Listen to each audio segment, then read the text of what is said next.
Bienvenidas y bienvenidos a la segunda presentación del primer panel de las Jornadas Monetarias y Bancarias 2021. Mi nombre es María Fernanda Martigena, soy gerenta principal de análisis macroeconómico y monetario del Banco Central de la República Argentina. Me acompaña Guillermo, director del Banco Central.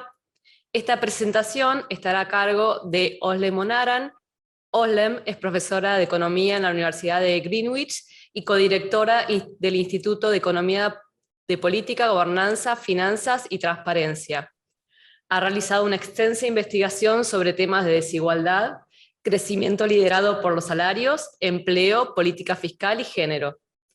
Ha dirigido proyectos de investigación para prestigiosas organizaciones y es miembro de diversos comités científicos y consejos asesores.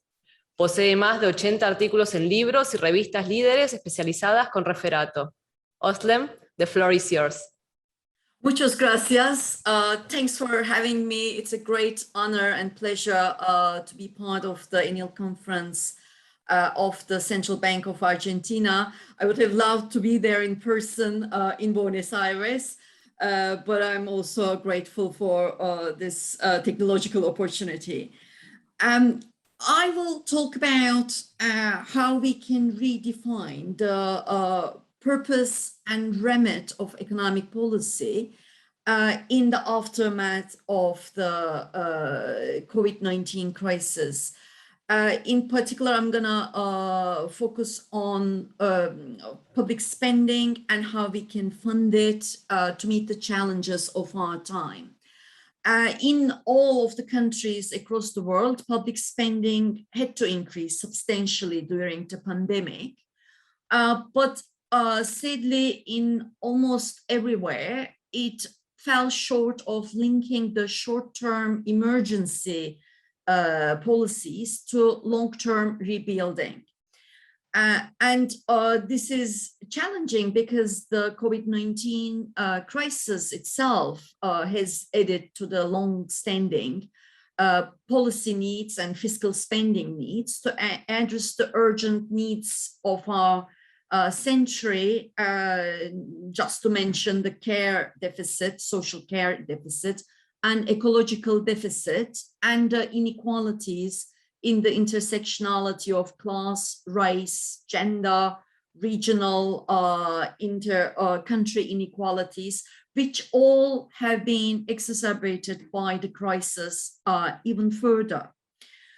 And of course, at a time of this huge challenge for humanity, the budget deficit is conventionally still seen as a binding constraint that, of course, puts all the policy pressure on monetary policy on the central bankers.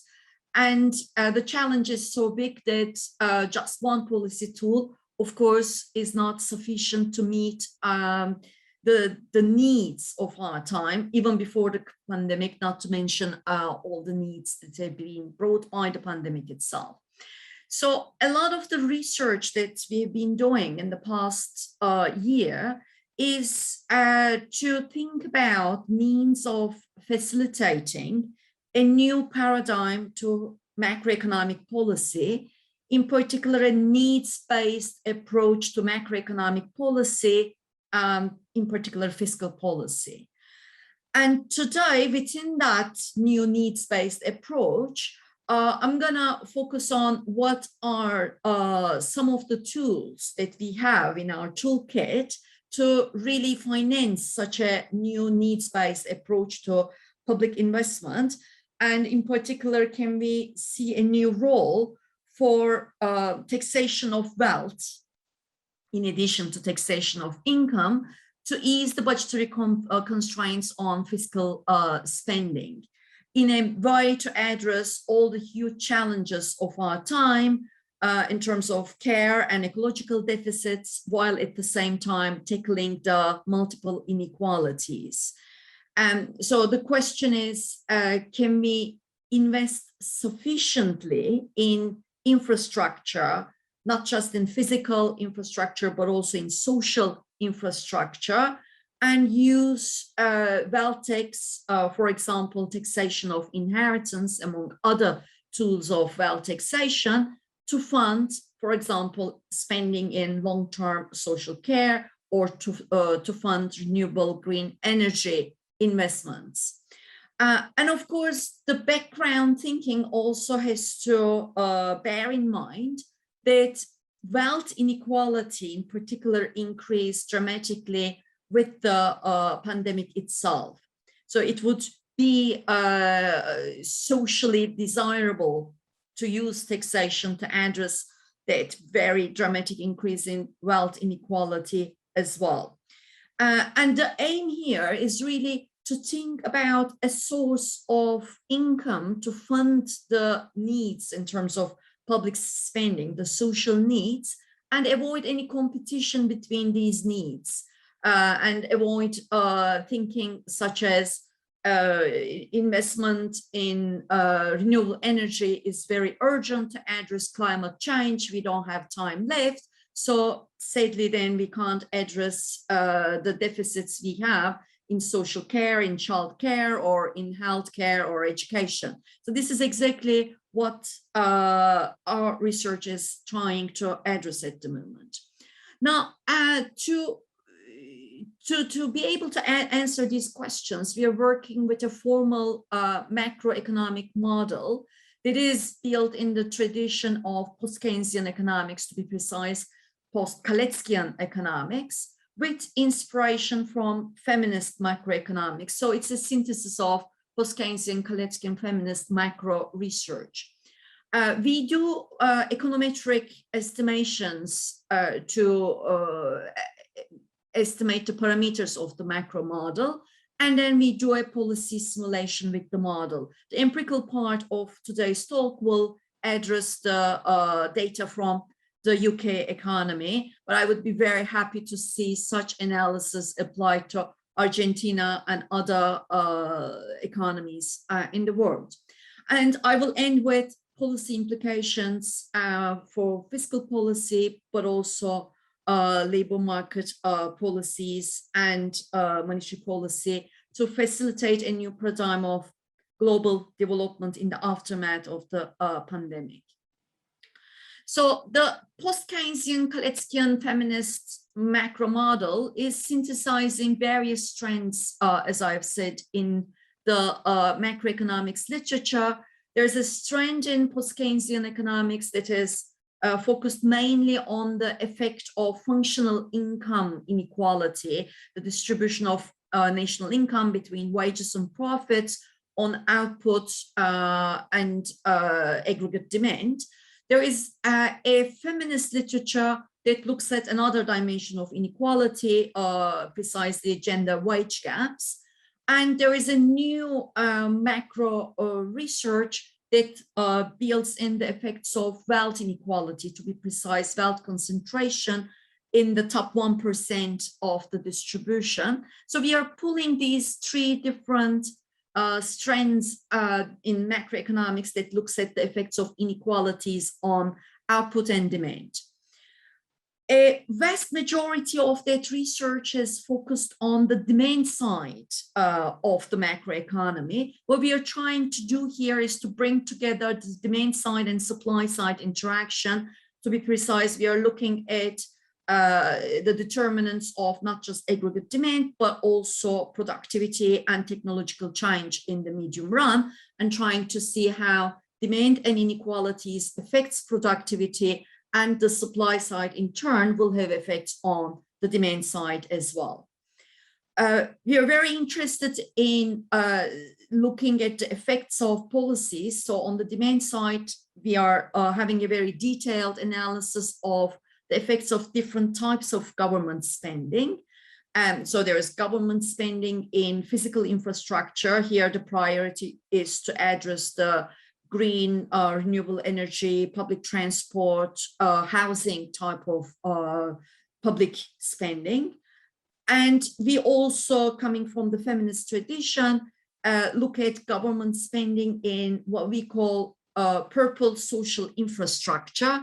That is government spending in social care, healthcare, education, and childcare. Mind you, in our conventional macroeconomics, this type of spending is current spending. feminists argue that this is not just current spending, but if it's infrastructure investment by the public, because it has an effect on productivity, it has an effect on the sustainability of the economy as well as the society. So in the rest of the presentation, when I say social infrastructure investment by the government, I really mean the wages of care workers, teachers, and nurses. On the taxation side, we are very interested in looking at the effects that will come from taxing labor income, wages, versus taxing profit income, such as corporate taxation, and taxation of wealth. And this is something rather new in the empirical analysis of post-Galician models with the government sector embedded. Last but not least, we are interested in the well-being of people and not just the aggregate output. So we will look at what happens to gross domestic product, but then we will look at the employment effects, inequality effects, employment gaps between men and women. So we will talk about effects on hours of work of men and women separately. So in terms of the structure of the model, just to give you the feel such that we can discuss that later where the simulation results are coming from, we have a three-sector macro model. There is the social sector that is composed of the health, social care, education, and childcare sector that is public. There is the rest of the economy that is the public and private industry, finance, and the rest of the economy. And there is a third sector that's the invisible sector in our national accounts conventionally, that is the unpaid domestic care sector, if you like. That's the reproductive sector that reproduces our labor power. So on the demand side, I will not present the equations. They're available in a long working paper version of what I'm talking about today.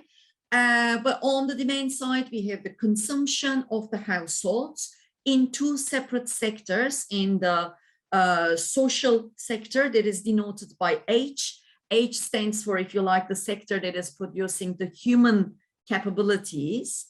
And then there is the rest of the economy that is N, the non-social sector.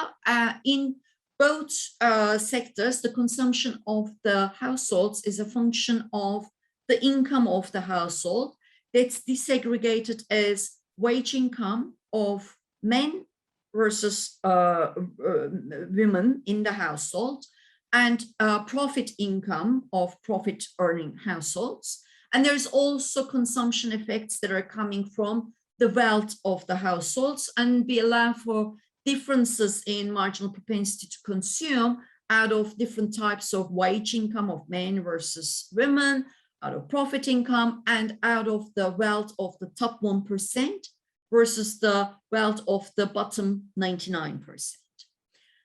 Continuing on the demand side, private investment of private firms is a function of profit share, that is after tax on profits. It is a function of the demand of the firms that is measured by aggregate output in the rest of the economy.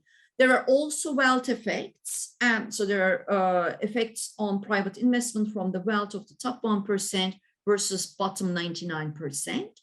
And we allow for the possibility of crowding out of government, crowding out of private investment by government spending if a rise in public debt as a ratio to GDP leads to an increase in interest rates. And if that rise in interest rate crowds out private investment, our model has the purpose to estimate it. So it's a general model in that sense. We don't rule in or rule out anything. On the foreign block of the macro model, exports are a function of the profitability or unit labor costs, if you like, that is proxied by the profit share. It is a function of the demand of our trade partners, so that's the GDP of the rest of the world. And of course, it's a function of exchange rates.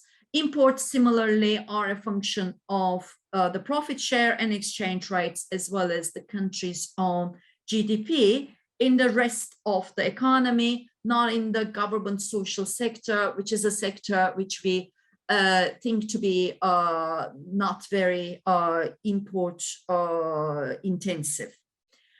On the government side, as I said before, we have three different types of government spending in social and physical infrastructure, and the rest of government current spending. Taxes are collected on wages, on capital income, and consumption, and wealth, obviously. And endogenously in the model, depending on what is happening to outputs, GDP, and government spending and tax rates, tax revenues will change endogenously, so will government debt will change endogenously. And we are interested in seeing what happens to public debt to GDP ratio when there's a change in government spending or tax rates or any shock to distribution of income that will have an effect on GDPY. On the unpaid side, the unpaid domestic care block of the economy, unpaid domestic care is a function of exogenous demographic structure of the country, but it will also change with a change in public and private household spending in the social sector. Obviously, more public spending in childcare may reduce a certain type of at least unpaid care time, but it may also squeeze unpaid care time as it creates employment for people, predominantly women, and they may have less time for unpaid care. So at the same time, however, such employment of the households, in particular women, tend to increase private household spending in childcare or education or healthcare. And again, that may lead to a decline in the need for unpaid care in the domestic sphere of the economy. Moving to the supply side, we are looking at productivity, particularly in the rest of the economy, which will change endogenously in the medium run. Productivity is measured as output in the rest of the economy as per hour of work. And we expect that to change or increase when there is an increase in the wage rate of men or women. That improves motivation, that improves innovation by firms.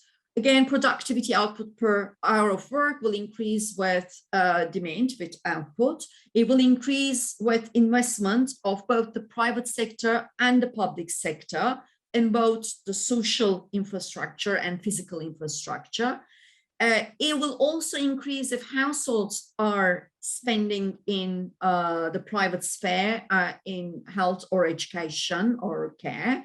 And of course, we shouldn't forget that it will also increase with unpaid domestic care time that in the medium run will lead to more productive adults who will eventually become productive workers in the medium run.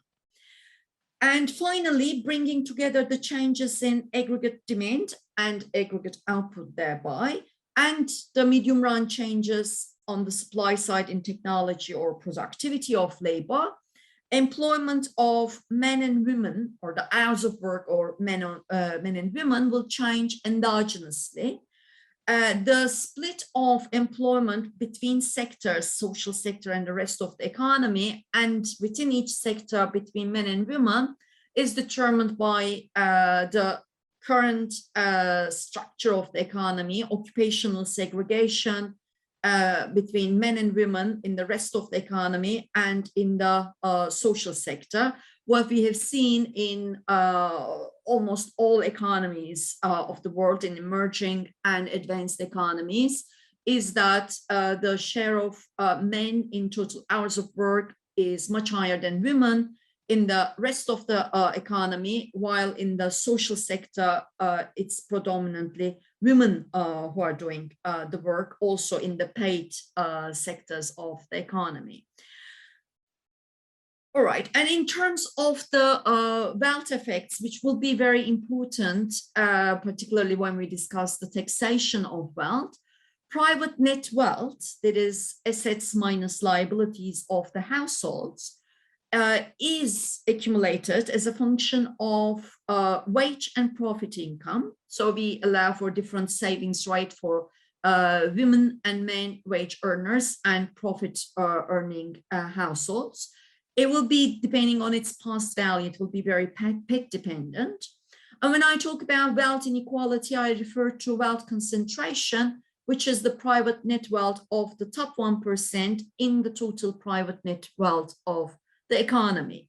So any changes in wage rates or gender pay gaps between men and women, and tax rates on wages, profits, or wealth will impact both the functional income distribution as well as the wealth inequality or wealth concentration endogenously in the model.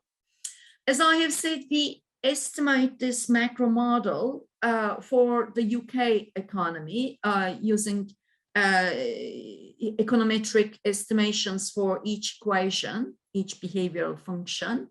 And then we use that macroeconometric model for policy simulation.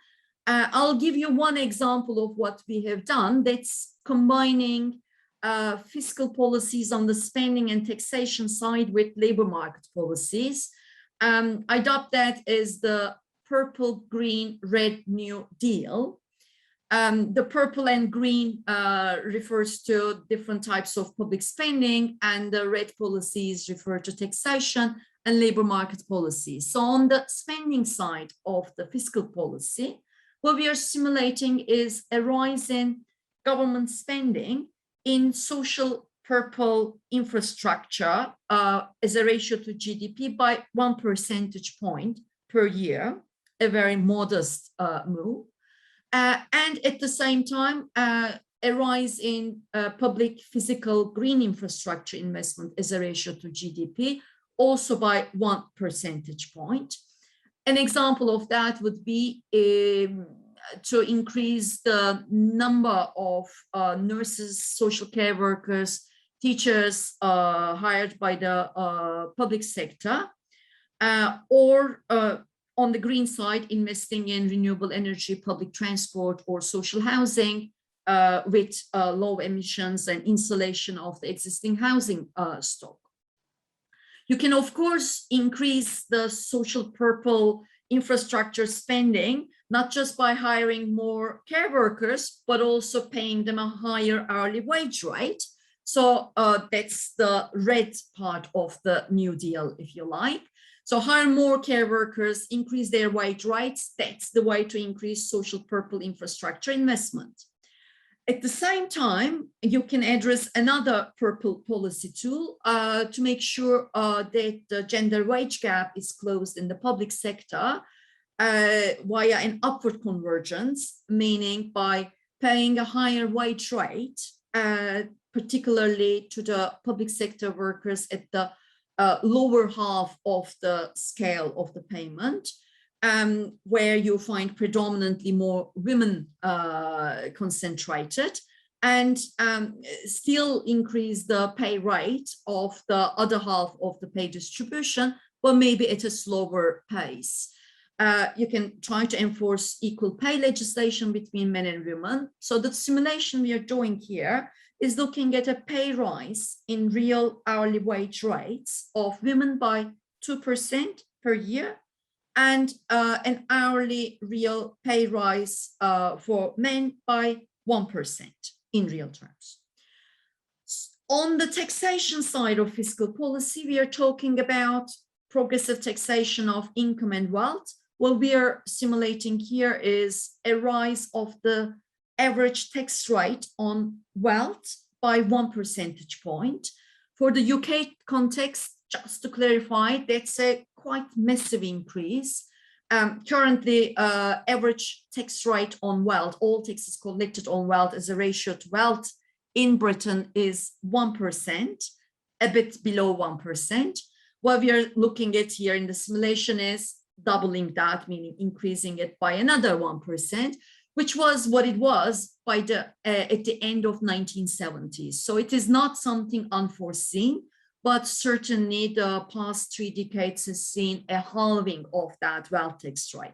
So what happens if you bring it back to where it was in 1978? That's what we are simulating. And on the income side, what we are looking at here is to increase the tax rate on profit income by 1 percentage point on average, while decreasing the tax load on labor income on wages by 1%. So that's the progressive income taxation side of the policy package. And at the labor market policies, what we are suggesting is to do the same thing of increasing hourly real wage rate while closing the gender pay gaps in an upward convergence fashion, also in the private sector, in the rest of the economy. Of course, I will talk later about what policy tools a government has in its toolkit to facilitate such a change in private sector's pay rates. So as a result of this policy mix, if I walk you through the dynamics of the macro model, so what happens when there's this massive increase in fiscal spending? Let's focus on the social infrastructure spending, just to see how rich the effects are, maybe, and in comparison to the physical infrastructure spending, if you like. So in the short run, this will stimulate consumption of the households because there will be new demand coming from the new employees hired in the social sector. Mind you, the social sector is a very labor-intensive sector. It's at the same time very female labor intensive. It is a very high share of women in total employment.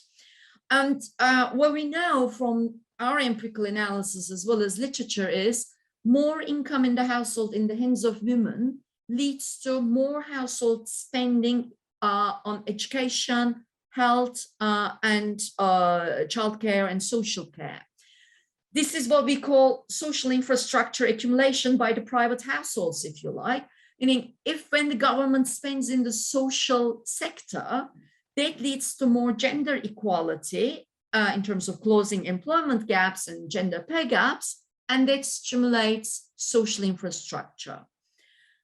On the investment side, government spending creates demand for private firms, so that does stimulate private investment.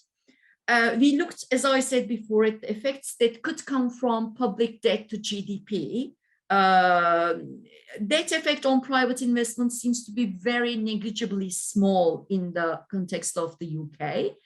And mind you, when government spending increases, public debt to GDP ratio, even when you do not mix with the other tax rate policies or private sector wage policies, there are effects that will increase debt to GDP ratio, but there are also effects that will decrease debt to GDP ratio, because when government spends, it stimulates GDP, so the denominator is also going up.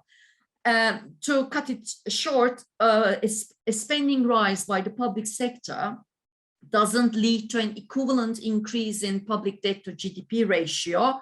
If you spend £1 or 1 peso, if you like, public debt to GDP ratio will increase much more modestly. It won't increase one to one.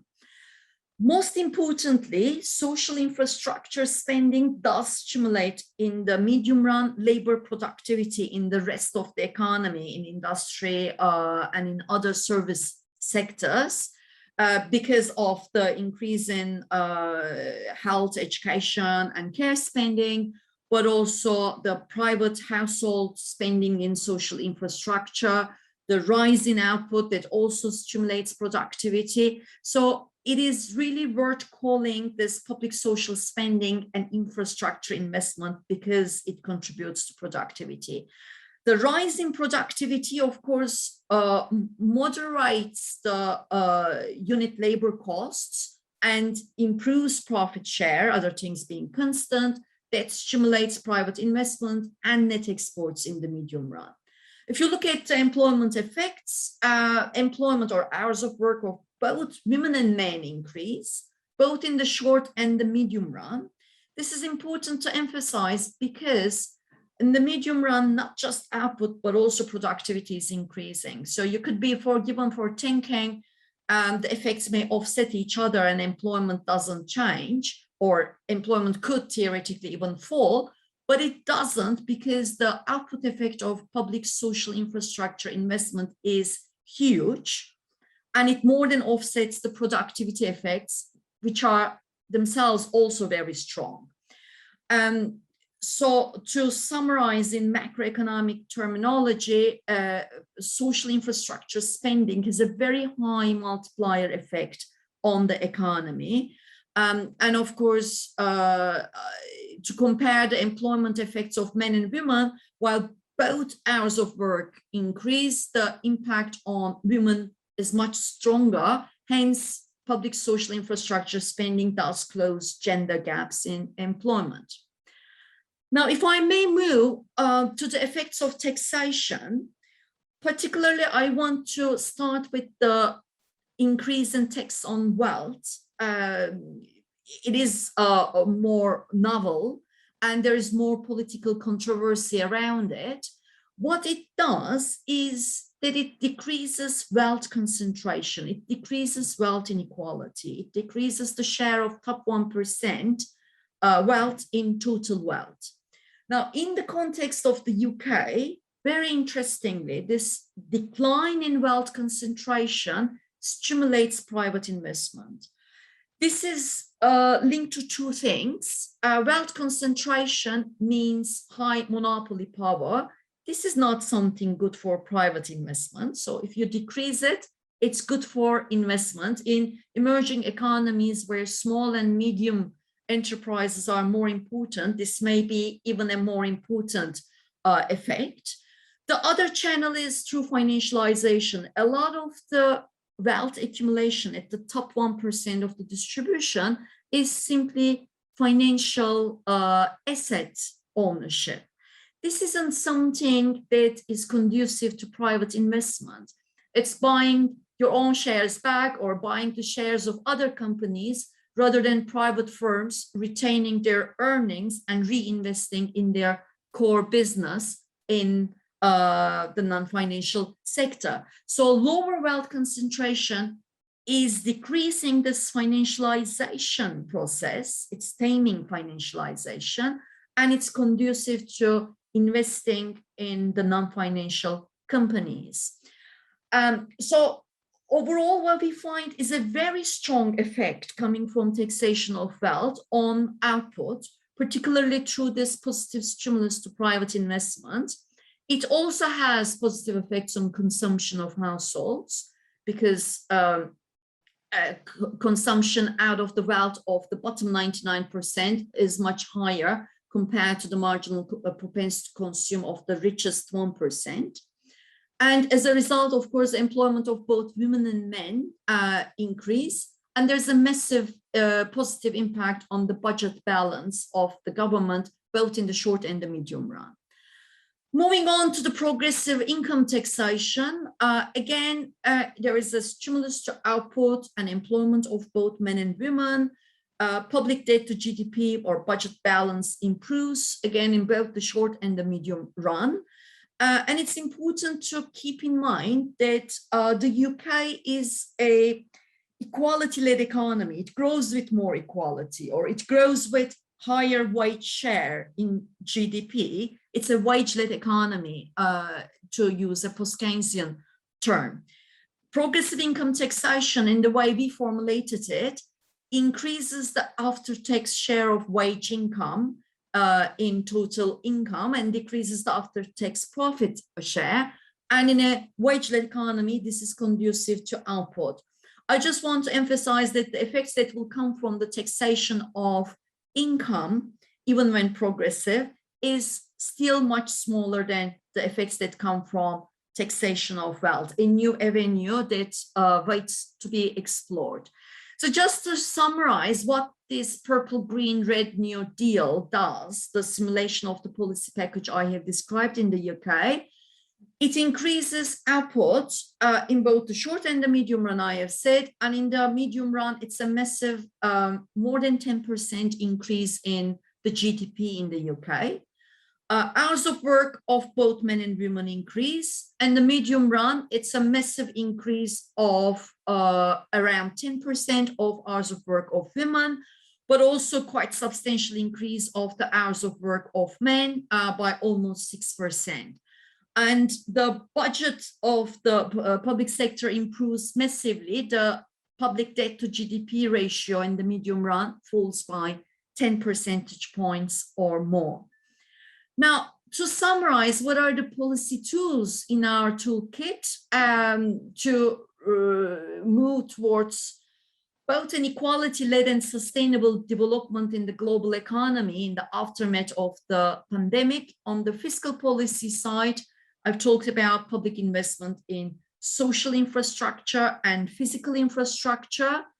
And I wish to emphasize that there is money. Part of that spending is partly self-financing, but we have all the other taxation tools I have talked about to finance that even more strongly at a substantial level to address the needs of the society rather than be constrained by a public budget balance concern.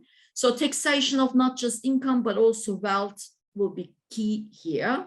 Of course, borrowing is an available tool for us, particularly if you are spending in infrastructure, in both physical and social infrastructure. That's a tool that we should be able to tap in. We are talking at the conference of the Central Bank of Argentina, so I didn't talk about simulation results with respect to monetary policy, but obviously one obvious tool for me on the central bank side of things would be to use quantitative easing to buy targeted government bonds to finance targeted public investment in both physical and social infrastructure. Another tool would be to expand national or build national or regional investment banks. Again, central banks could have a key role in providing targeted finance to such investment banks. Last but not least, I have mentioned in our simulations labor market policies and more equality in the economy. Higher wage rates, decent wage rates are a great stimulus to the GDP of a country, which in turn is a good stimulus to the tax revenues of the government. So that supports the budget too. What would be these labor market policies? Obviously, the key thing that comes from other parts of our research is collective voice. That is collective bargaining coverage, more inclusive trade unions in terms of giving voice to both women and men, and also regulating the labor market, e.g., for example, in our case, banning 0 hours contracts or banning false self-employment practices, making sure that if workers are dependent employees, they are treated as such with adequate rights and adequate collective bargaining coverage is a great means of improving the wage rates. Another great tool is minimum wages that are high enough to be called a living wage. That is a great way of improving functional income distribution between wages and profits. Obviously, enforcing equal pay legislation is a great tool to improve gender wage equality, but also thinking of trade union negotiation strategies that target higher rates of pay rise at the bottom end of the scale would be a means of doing that. Last but not least, in terms of labor market policies, if we want to address inequalities and the care deficit, what we need to do is to recognize the unpaid domestic care, reduce it by providing adequate public social care infrastructure, and thinking of policies that may help to redistribute the necessary remaining unpaid care time in the domestic sphere more equally between men and women.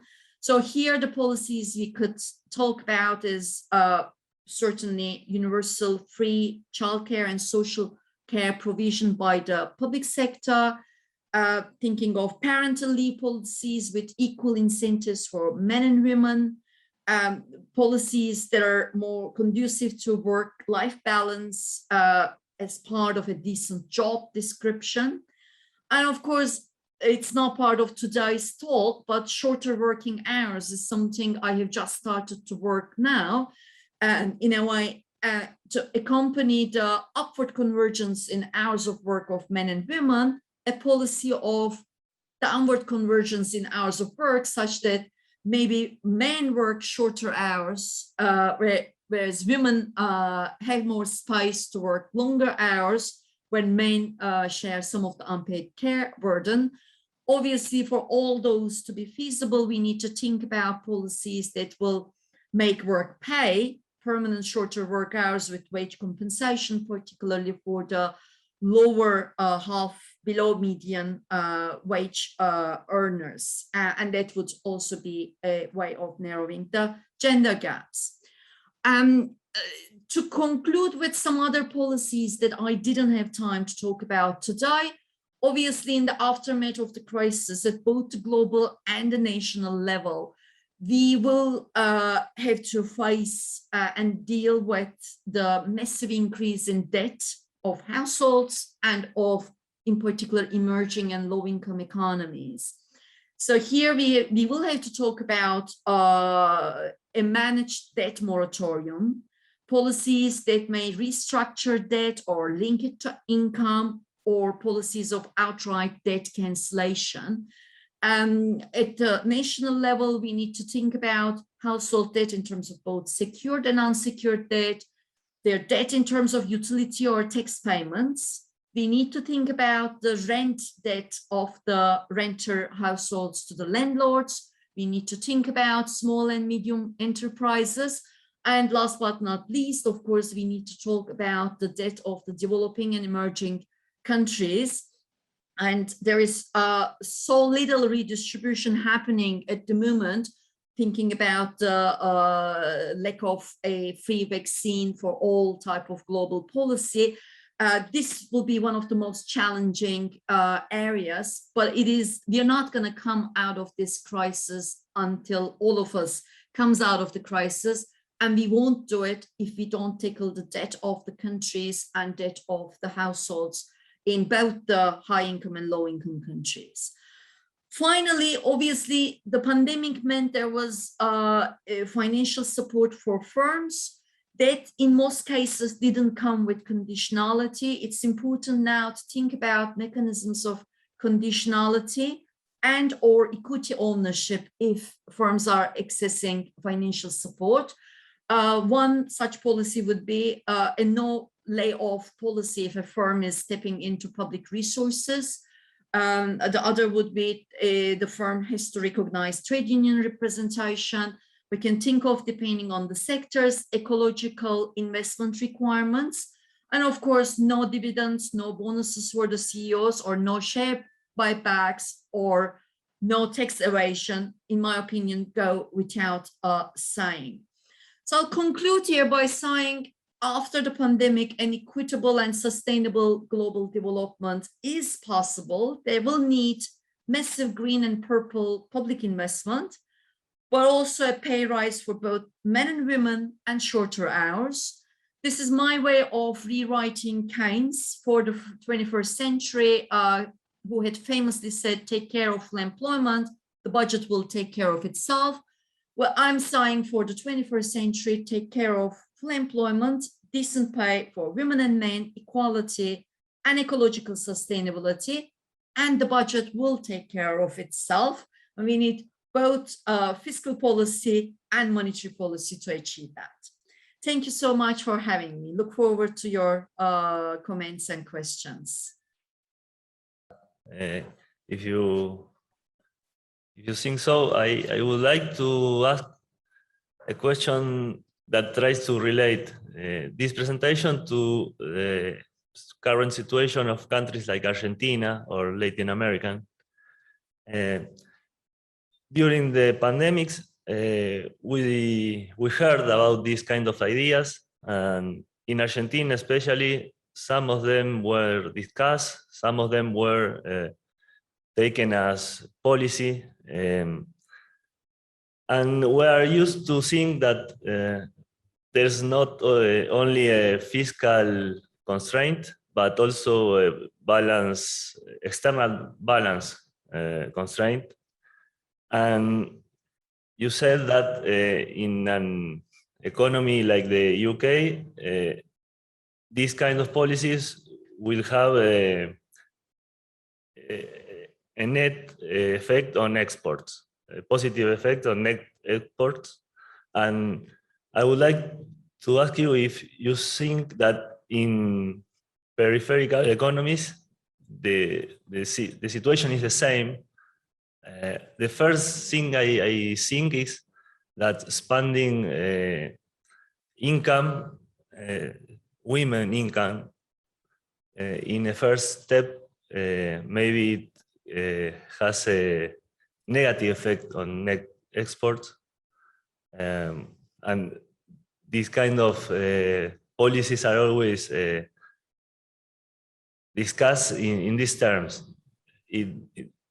I would like to hear what you have to say about that. Yes, very important question.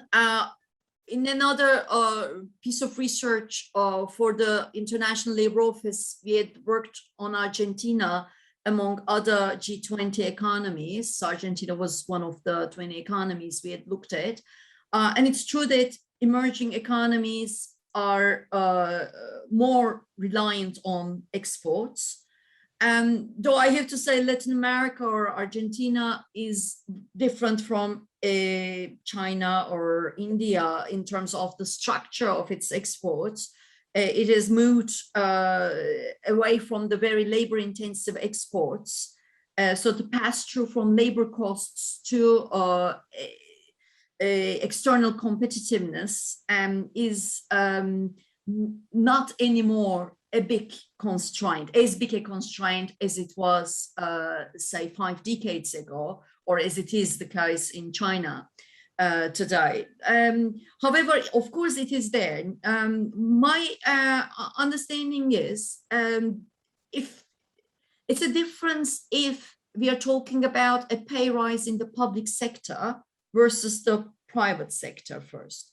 If the public sector is leading the way, we're talking about a sector of the economy that is not very tradable. We're talking about health, social care, education, childcare.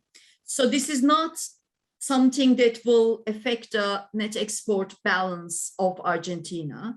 It also doesn't have a very high marginal propensity to import.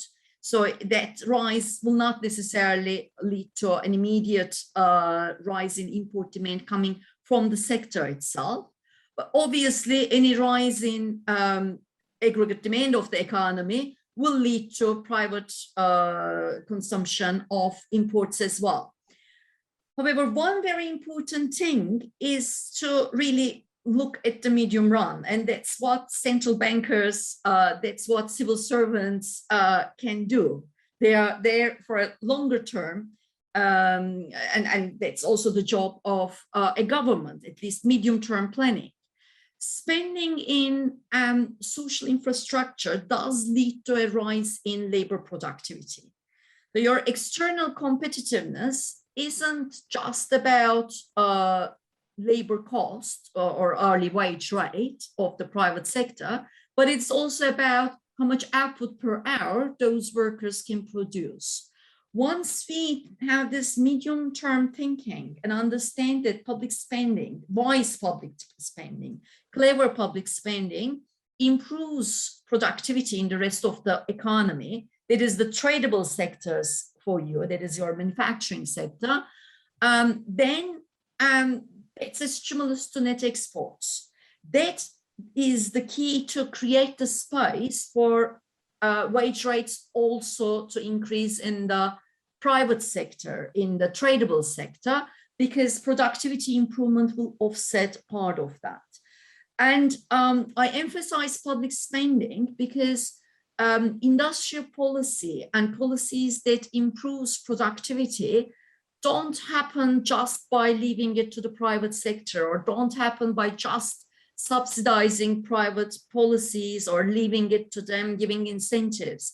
The government has to really pave the way, and paving the way is leadership, but also creating the infrastructure.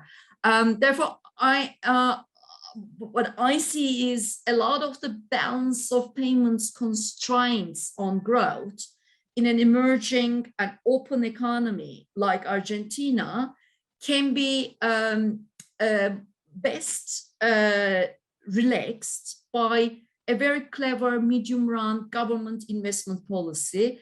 I talked about social infrastructure a lot, but obviously public investment in transport, public investment in information and communication technology, or green investments will all do that. And these, of course, also create demand for the private sector, which stimulates in turn their investment, which is again the key for countries like Argentina to be able to increase its productivity and relax that balance of payments constraint.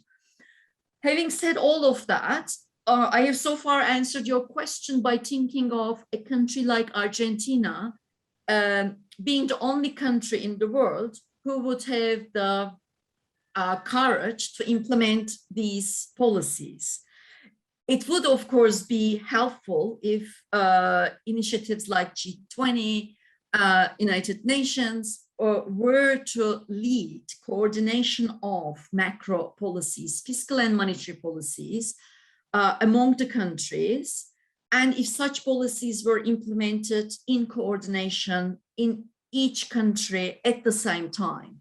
What we had done was in the research piece where we had Argentina along with the other G20 economies was a simulation of pay rise, a simulation of an increase in the share of wages in national income in each country, from Europe to the US to Japan, Australia, Canada, Argentina, Brazil, China, South Africa, and so on. Each of the G20 economies, South Korea, Turkey. When all countries do the same, countries like Argentina, small, very open economies, small in the sense of having a very high share of exports and imports in its GDP compared to a large closed economy like the US or the European Union in aggregate, those small open economies will have a lot more space to be able to implement equality-led sustainable development policies. And surprisingly, what we had found was Europe and the US will benefit from that as well massively. In a way, beggar thy neighbor type of policies that are led by wage moderation in Europe or the US is not helping them either in terms of creating more GDP, but it is certainly squeezing the space for development in the emerging economies in Latin America or Asia or Turkey. So this policy coordination, the need for that, and at the same time, every single policy is much more effective, be it fiscal expansion or labor market policies. If they're implemented together, we come much more buoyant together out of this crisis. So there is the global development and coordination need as well. When you sent me the call for the conference, I thought this would be a perfect discussion point. So thanks for asking the question. Thank you, Özlem. I would love to know your opinion about the gender equality prospects under the fourth industrial revolution, and if there is space also for the public investment. Thank you for that. Obviously, I think of fourth industrial revolution or technology, artificial intelligence, digitalization as a chance rather than threat if it's designed cleverly and if there are adequate labor market and public policies in place. First of all, the fourth industrial revolution will create jobs. It will also replace some other jobs. And there is something liberating in the fact that it will replace the more routine tasks that are more easily, that can be more easily automated, which will give us more space and time to do things that are more conducive to human interaction that can't be easily automated or routinized. Now, care jobs have both dimensions. There are care jobs that may be easily done by a robot if it's involving things around, say, cleaning. But a lot of care jobs or care tasks are very relational. They're emotional jobs. It requires time. So quality in those tasks is really to have fewer patients, fewer elderly people, fewer children per care worker, such that the quality of that interaction is really high.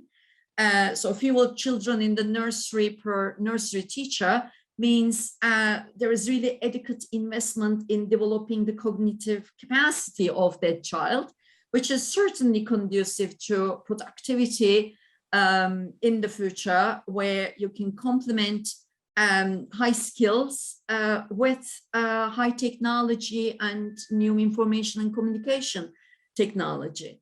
So I think care jobs actually offer a great avenue where we can create new jobs to redeploy people who may lose their jobs in those tasks or sectors where work is being automated. The issue is, under the current gender norms, care jobs are underrated and they're also underpaid. We don't value what it matters to our society. We have noticed how important those are after the pandemic. And I still don't see a policy that is increasing the pay rate of the care workers. Obviously, the way to increase the pay and attractiveness of those jobs is to offer adequate career prospects, adequate training and education and formational prospects in that sector, adequate representation and collective voice. Again, you can do it more easily if the public sector starts by a massive new public employment program in that sector. These are medium-run challenges, but certainly it is possible. And those jobs can be very rewarding as well. And just last but not least, in terms of the technological change happened all the time. If you think of the 50s, 60s with strong unions, workers were able to get a matching pay rise along with the productivity increase with technological change. So it's about how we distribute the gains of productivity also in those other sectors, which will face substantial increase in productivity with the fourth industrial revolution. Hope that answers your question. Yes, thank you. Yes, Özlem, we got out of time, and this has been a really interesting, innovative perspective. We're really thankful for your presentation, and we are really looking forward to have this kind of interaction again.